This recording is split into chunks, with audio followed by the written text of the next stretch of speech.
शेतकरी श्री भास्कर राजाराम जाधव यांची पत्रकार परिषद संपन्न. न्याय न मिळाल्यास आवाजा सौर ऊर्जा कंपनीच्या आरेरावी व मनमानी कारभाराविरोधात आमरण उपोषण करणार.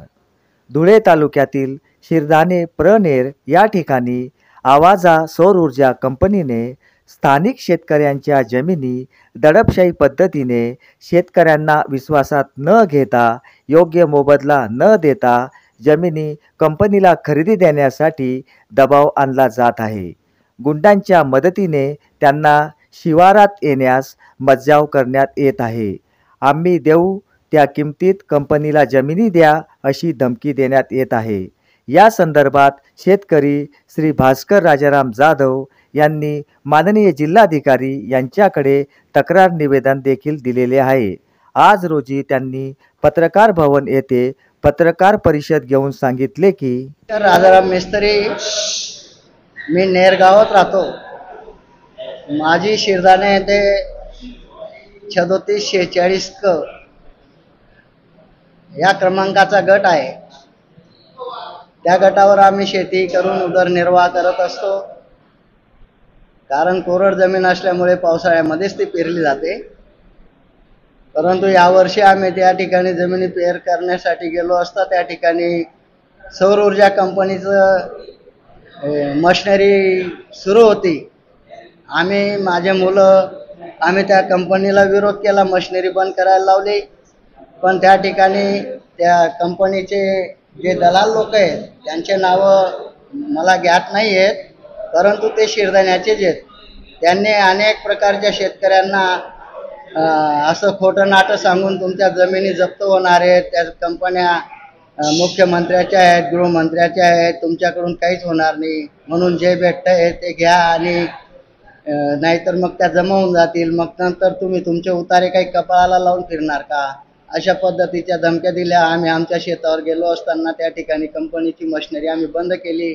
तेव्हा हे तिथं आले, त्यांनी आम्हाला डरवलं, धमकवलं. मग त्या आमची जमीन आम्ही त्यांना सांगितले की आजूबाजूचे जे शेतकरी असतात ते गट नंबर सांगितले. ते ड्रोन याच्यामध्ये सर्वेमध्ये आमची जमीन हीच आहे बुवा, आम्ही याच जमिनीवर पेरा करायचे, आमचे वडिलोपार्जित. तर कंपनीचं काम सुरूच होतं. तेव्हा माझ्या मुलाला धमक्या दिल्या, वापस इथं येऊ नको, नाही तर JCBने खड्डा करून गाडून देऊ, तुम्हाला कोणी तपास बी करणार नाही. मुलाने मला फोन केला, मी मुलांना वापस बोलून घेतलं. म्हटलं जाऊ द्या, आपण कायद्याने जे होईल त्याच्या पद्धतीने करू, नाहीतर आपलं सर सलामत तर पगडी पचास, आपण कमवून पोट भरू. एवढ्या मोठ्या कंपन्या येऊन या ठिकाणी असे अतिक्रमण करतात आणि गरीब भोळ्या बाबड्या शेतकऱ्यांना त्याचा मोबदला पूर्णपणे मिळू देत नाही. गाव दलालांना हाताशी धरून ही कंपनी शेतकऱ्यांची फसवणूक करते. तशी आमची फसवणूक व्हायला नको. आमची एवढी इच्छा आहे की कंपनीने आम्हाला जमिनीच्या बदल्यात दुसरीकडे जमीन द्यावी किंवा दुसरीकडे आम्ही 1 हेक्टर तरी जमीन खरेदी करू शकू, एवढा पैसा तरी आम्हाला द्यावा. आणि कंपनीने दलालाच्या मार्फत नाही, कंपनीने स्वतः आमच्याशी व्यवहार करावा. कारण दलाल आमच्या शेतकऱ्यापेक्षा 3 पट पैसे जर कंपनीकडून खात असेल ते आम्हाला मान्य नाही. म्हणून मी जिल्हाधिकारी साहेबांना 1 महिन्यापूर्वी पत्र दिलं होतं, मागच्या 21 तारखेला. त्यानंतर मी 15 तारखेला उपोषणाचं परवानगी मागायचं पण पत्र दिलेलं आहे, पण त्या पत्रांचा काही विचार होत नाही. म्हणून मी या ठिकाणी आज पत्रकार परिषद घेतली आणि माझी जी समस्या आहे ती मी माझ्या सर्व पत्रकार बंधूंसमोर मांडली.